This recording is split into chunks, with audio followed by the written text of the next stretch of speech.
Happy Sunday. Welcome into Ravens Rundown. I'm Joey Petersen. We're a day removed from yesterday's preseason loss against the Green Bay Packers. So I'm going to give you my 5 winners and my 5 losers. But before we do that, go ahead and hit that subscribe button.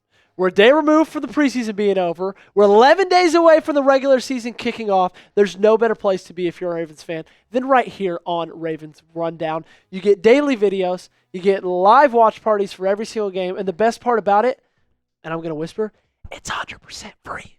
It's free. Costs you nothing, but you get everything from it. So go ahead, hit that subscribe button, and join the family. My number one winner, because we start with winners here on this show, is Tylan Wallace. This is a guy I'm really excited about. I am so excited about his abilities. I'm so excited about his ceiling. I'm so excited to see him in regular season action this year for the Ravens. Look at the stat line. 1 reception, 48 yards. 48 yards was his long, obviously. 1 target as well for a touchdown. An awesome little stretch out touchdown. The only touchdown of the game. Josh Johnson hit him right on the money. I just think when you look at the past couple of games, anytime there was like a big play outside of Dayton Wade's touchdown against the Falcons, it was to Tylan Wallace. He had them consistently in each game the most yards after catch. He just has an ability to catch the football and then not stop there, right? He's not done there. He's not satisfied.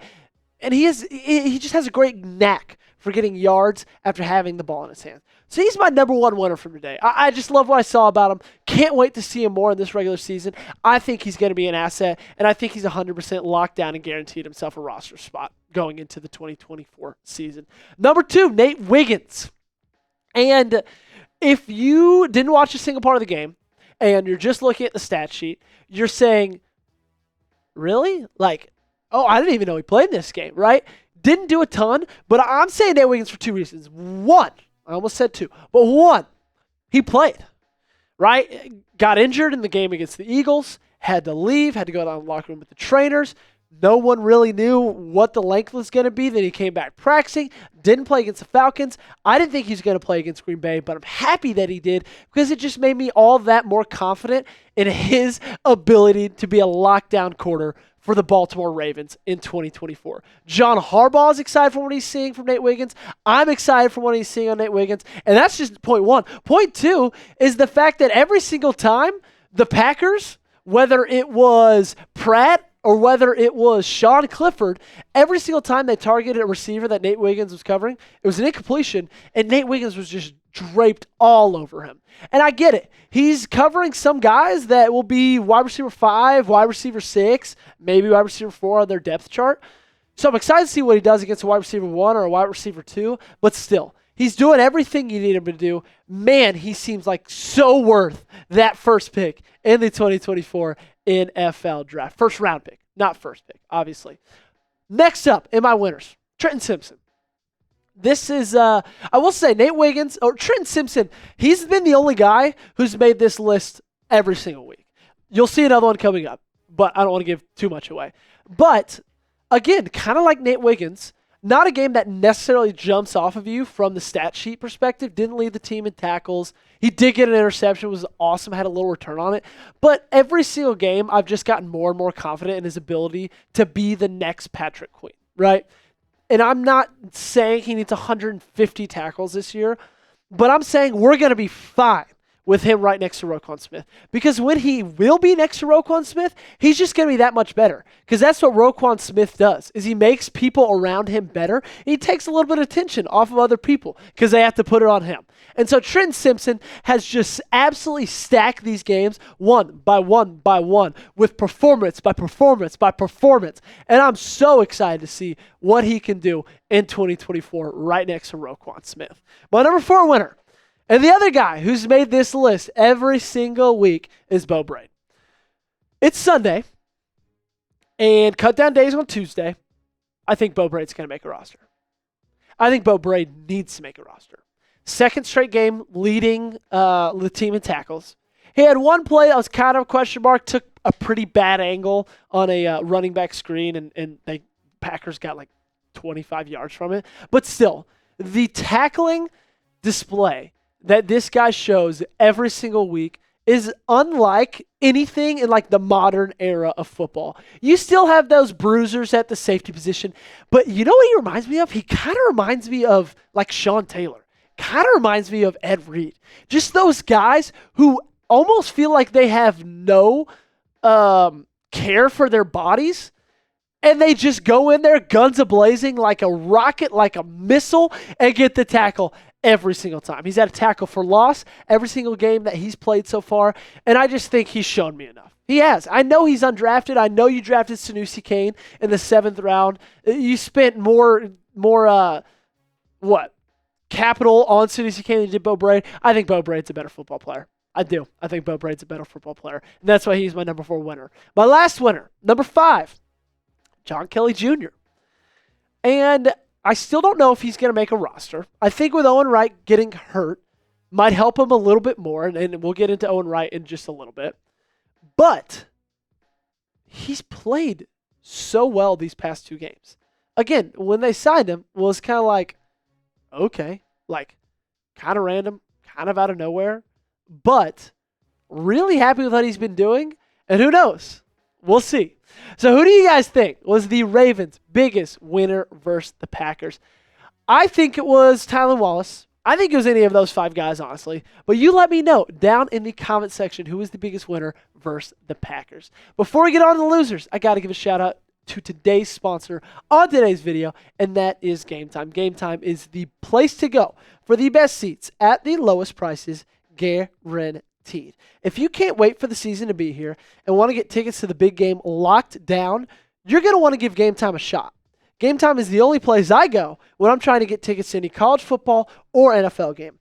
Prices on the Game Time app actually go down the closer it gets to kickoff. Game Time has a new feature called Game Time Picks that makes getting tickets to see your favorite teams play live even easier. Game Time Picks filters out the fluff to show you only incredible deals on great seats, so you don't have to waste time searching through thousands and thousands of tickets. My wife and I love going to sporting events. We love going to college football games, love going to NFL games, and when we do, we use Game Time. My favorite thing about it is the fact that you can see the view from your seat before you even buy it. You pick the event you want to go to, and then you see the overhead stadium, then you click on the ticket, and you see this bad boy.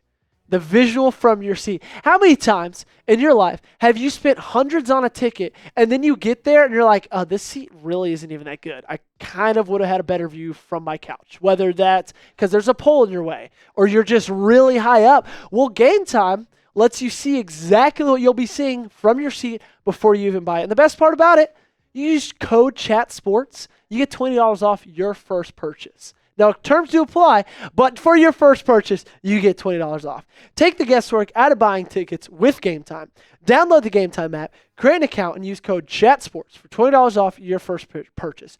Terms apply. Again, create an account, redeem code CHATSPORTS, CHATSPORTS, for $20 off.